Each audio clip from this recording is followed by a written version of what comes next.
Hello everyone, I am Deepika and today we're going to do the Canterbury Tales. This is the part 1 of the video. I'll come with more parts on the same topic. The Canterbury Tales, I'm going to tell you some factual details about it and then we're going to cover some of the characters and some of the details about them. So let's get started. Canterbury Tales basically tales है, इसमें pilgrims हैं जो कि अपनी stories बता रहे हैं और इसमें 24 tales के बारे में हमें बताया गया है जो कि कुछ कॉमिक है और कुछ मॉरल है. पोएट का हमारे इंटेंशन था टू कवर 120 स्टोरीज, लेकिन उस 120 में से बस 24 ही लिखी गई, विच is why it's called unfinished collection of 24 comic and moral stories told by a group of pilgrims. Pilgrims मतलब कुछ लोग हैं, कुछ लोगों का ग्रुप है. यहाँ पे 29 लोग हैं जो कि एक पिलग्रिमेज में जा रहे हैं, एक होली प्लेस में जा रहे हैं which is situated in Canterbury. और ये होली प्लेस जो कैंटरबरी में है जिसके पास वो जा रहे हैं, it's a shrine of Saint Thomas Becket. और स्टोरी टेलिंग कंपटीशन की जो शुरुआत होती है इसमें बोला जाता है कि जिसकी स्टोरी बेस्ट होगी उसको एक प्राइज दिया जाएगा. वो प्राइज होगा आपका एक फ्री मील, एक वक्त का फ्री खाना जो कि आपको ऑफर किया जाएगा Tabard Inn. It's like a story within a story, क्योंकि जो कैंटरबरी टेल्स है ये हमें स्टोरी बता रही है बहुत सारे कैरेक्टर्स के बारे में, और जो कैरेक्टर्स अपनी स्टोरी बता रहे हैं वो एक और तरीके की स्टोरी है. So it's like story within a story, story के अंदर एक story. Harry Bailey is the host, मतलब कि जो इस पूरे के पूरे कंपटीशन को होस्ट करता है, शुरुआत करता है, वो है हमारा Harry Bailey. And this host becomes the जज ऑफ द कॉन्टेस्ट. और इसका जज कौन है कॉन्टेस्ट का, कि कौन बताने वाला है हमें कि सबसे बेटर किसकी अच्छी हमारी स्टोरी थी, वो होस्ट है Harry बाइली. Chaucer originally planned that each character should narrate 4 tales, but out of the original 120, only 24 tales got written. जो ये पूरे के पूरे कैरेक्टर्स थे 30, उनमें से बोला गया कि 120 होनी चाहिए उनकी. 4 into 30 is 120. एक 29 हमारे पिलग्रिम और एक हमारा कैरेक्टर जो चौसर है उसको मिला के 30. सो 120 में से ओनली 24 टेल्स गॉट रिटन, बस हम 24 ही लिख पाए. The book contains a general prologue. के बुक के अंदर हमारे जनरल प्रोलॉग भी है. This is very factual detail which you should know, क्योंकि क्वेश्चंस बने हैं कि क्या 4 ऑप्शंस दे दिए गए हैं और एक क्वेश्चन है कि इसमें से क्या ट्रू है. Does the Canterbury Tales have a prologue or not, तो ये आपको पता होना चाहिए. यहाँ पे हम जो कैरेक्टर्स हैं उनके बारे में फैक्चुअल डिटेल्स पढ़ने वाले हैं, क्योंकि एग्जाम पॉइंट ऑफ व्यू से इंपॉर्टेंट है. क्वेश्चंस आते हैं एक एक दो दो मार्क्स में इसमें से. So let's get started. सबसे पहले हमारे को नाइट के बारे में बताया गया. Knight is a soldier who fights for his nation whenever the problem is there, he is on the battlefield. तो इसलिए सबसे पहले जो डेजिग्नेशन दी गई है स्टोरी में, पूरी टेल में सबसे पहले जिसका डिस्क्रिप्शन दिया गया है वो हमारा नाइट है. Highest in social hierarchy, therefore the first storyteller.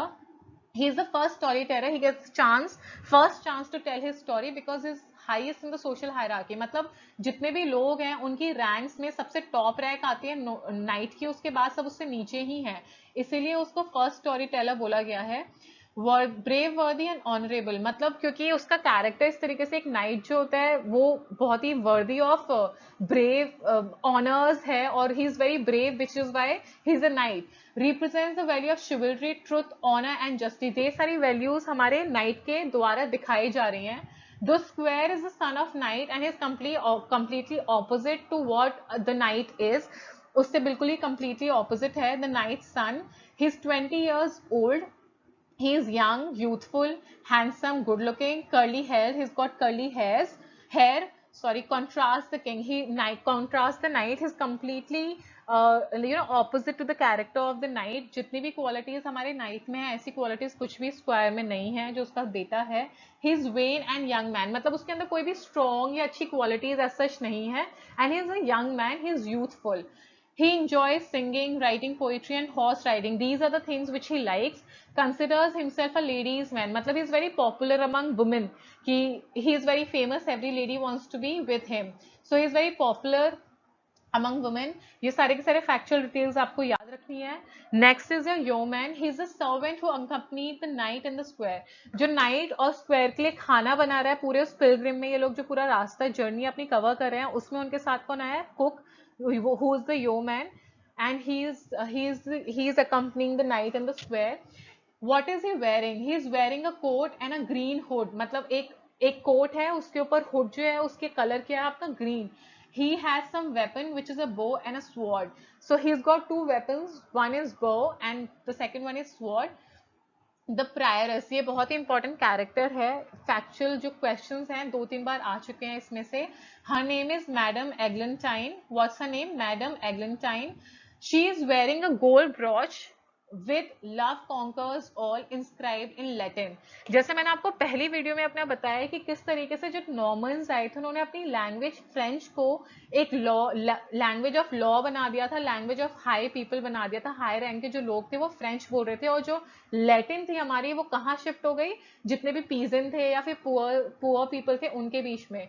तो वैसे तो उसके जो ब्रॉच है उस पे लिखा हुआ है लव कॉन्कर्स ऑल, मतलब लव से सबको जीता जा सकता है, और वो लिखा हुआ है लैटिन में. But she speaks French, so what does it show? Contrast, कि वो एक्चुअल में जो दिखा रही है she is not that. She pretends of higher aristocratic class. Aristocratic मतलब जो भी अमीर या एलीट होते हैं. शी प्रिटेंड्स मतलब वो दिखावा कर रही है कि वो बहुत ही अच्छी रैंक से है, बहुत ही ऊंची रैंक से है, अच्छे घर से, एरिस्टोक्रेटिक क्लास से है. लेकिन ऐसा नहीं है. She is hypocritical. Why? She cares more about animal than people. She does not love humans as much as she loves animals. So this shows how hypocrite she is. The monk. Next character is the monk. Complete contrast to his religious vocation. Monk का काम क्या होता है? वो religiously बहुत inclined होता है. लेकिन यहाँ पे जो monk है उसको completely opposite दिखाया गया है, जो भी उसकी job है उससे. Loves food and wine. Opposite to his character, what does he like to involve himself in? He is all engrossed, enjoying his food and wine. Chaucer gives him an ironic treatment. Chaucer ने उसका ironic treatment दिया है. वो तो हमें शुरू की 2 line से ही, 2 फैक्ट से ही पता चल गया कि किस तरीके से वो रिलीजियस है, लेकिन उसकी जो आदतें हैं वो कुछ भी रिलीजियस जो एक मॉन्क होता है उसकी तरह नहीं है. Well clad with hunting boots and fur. This is so ironic कि monk believe in all good things, लेकिन यहाँ पे ही hunts. So this is how he's treated him ironically. Chaucer has treated him ironically. The friar, his name is Humbert. He is sensual vain man, मतलब he doesn't have any strong qualities. He is not a man of character. He seduces young girls and then arranges their marriage. मतलब he seduce करता है young girls जो होती हैं और उसके बाद उनकी शादियों को arrange करता है. पहले he involves with them and then बाद में he arranges marriage for them. He is wanton, merry and quite irreligious. मतलब he doesn't have any good qualities about himself. वो बहुत irreligious है. Avoids sick and poor people because they have no money to give to him. The poor people and sick people, जो भी बीमार लोग होते हैं, जो भी गरीब लोग होते हैं, उनसे दूर रहता है because they don't have any money to offer to him. So he stays away from him. Stays away from them. Sergeant of law, successful lawyer commissioned by the king. तो मतलब he is one person जो कि बहुत close है king से, so he indirectly has a lot of power because वो एक lawyer है. And who's the lawyer to the king? Projects image of himself as busy and successful. He shows as if he is very busy and is very successful in whatever career he is. The Franklin, he is a wealthy landowner. He is the connoisseur of food and wine. मतलब he enjoys good food and wine. He is compared to Epicurus and Saint Julian because he is jovial and hospitable. जो उसके characteristics हैं वो बिल्कुल, he is very lively, very happy and hospitable. मतलब very warm. जो भी लोग आ रहे हैं उसके पास उनको बहुत अच्छे से रिस्पेक्ट से उनको रिस्पेक्टफुली अटेंड करता है, which is why he is been compared to Epicurus and Saint Julian. He's got white beard. What is the color of his beard? White. Carries a dagger. Dagger is a knife and a trinket bag of silk and his bridle. मतलब उसके छोटे बहुत जो भी चीजें हैं वो उसने किस में रखी है? बैग ऑफ सिल्क में. The guildsmen, 5 guildsmen are haberdasher, the carpenter, the weaver, the dryer and the tapestry maker. मतलब ये जो अब अपकमिंग मिडिल क्लास है ना उसके बारे में दिखाया गया कि 5 लोग जो हैं ये सारे के सारे किसको रिप्रेजेंट करें? आपके राइजिंग मिडिल क्लास को. अब है हमारा एक cook, works for Guildsman and is known for his culinary skills. मतलब ये जो कुक इनके साथ है 5 मैन के साथ, he is known for his culinary skills, उसके कुकिंग स्किल्स के लिए he is very famous. And is got a crusty sore on his leg. मतलब he is got a crusty sore, एक तरीके का बॉयल आप बोल सकते हैं उसके लेग पे है, which is very repulsive. The shipman, expert sailor, he is a very good sailor. Rides horse poorly, जो कि दिखाता है कि he is very bad at land और उससे land से related जो भी activities हैं. But what is he good at? He is good at his task, which is sailing. Steals wine, but he steals wine. The doctor or physician, he is fond of gold. Made money during plague season, जैसे कि मैंने आपको बताया था चौसे के time पे बहुत सारे इकोनॉमिकल फ्लक्सेस आ रहे थे और उनमें से एक था प्लेग की वजह से बहुत सारे इकोनॉमी डाउन हो गई थी। उस टाइम पे he made a lot of money because plague के टाइम पे सब जो लोग बीमार थे वो कहाँ जा रहे थे, डॉक्टर के पास। The physician has not studied the Bible, the implication being that he lacks concern and mercy of true healer. आप usually एक true healer को कैसे signify किया जाता है, that इनके हिसाब से he is very religious, believes in God, लेकिन he's not studied Bible, उसने Bible पढ़ी ही नहीं है।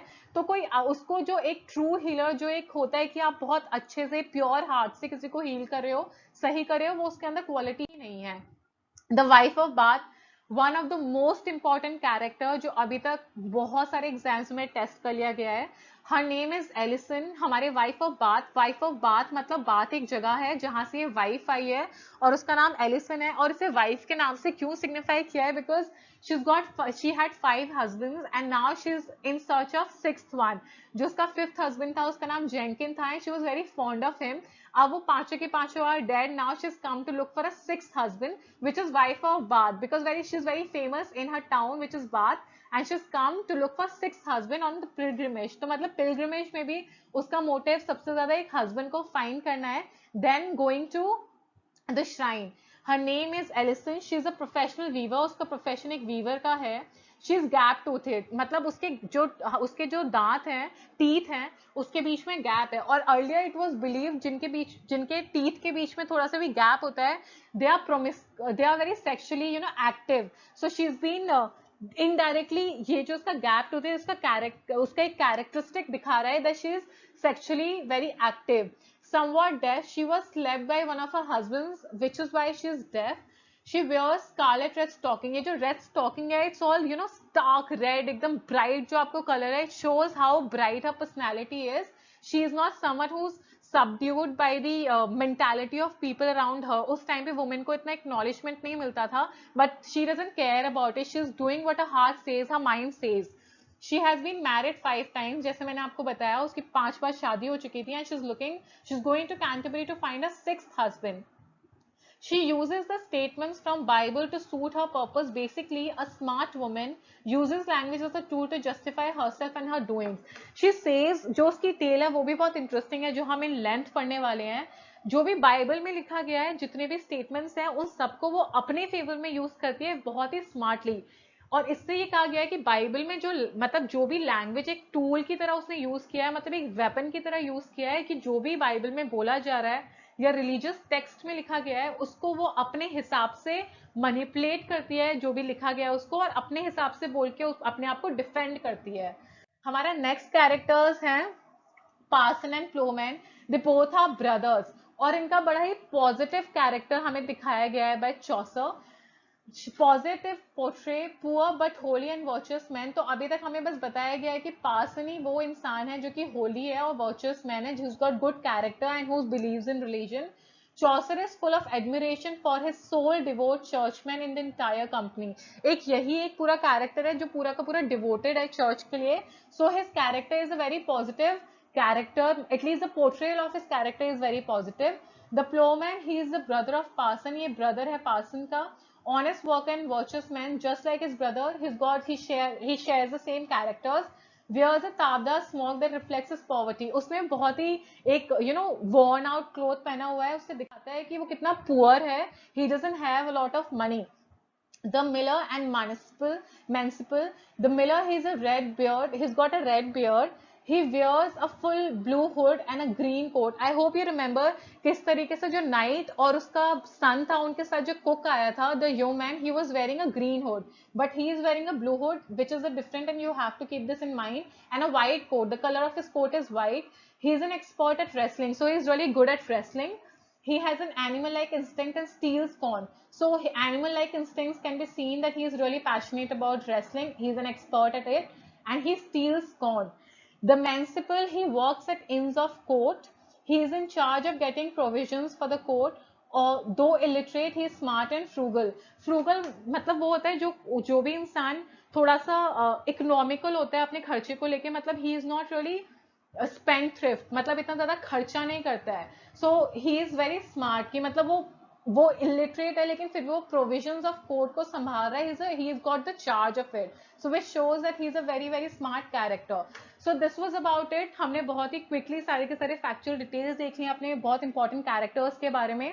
आई will come with my next video which will be dedicated to the tales by the characters, narrated by the characters. So so thank you for watching. If you liked my video, kindly like it, share it with your friends and subscribe to my channel. If you have any suggestions, आप उनको comment box में लिख सकते हैं. Thank you very much for watching. Much love.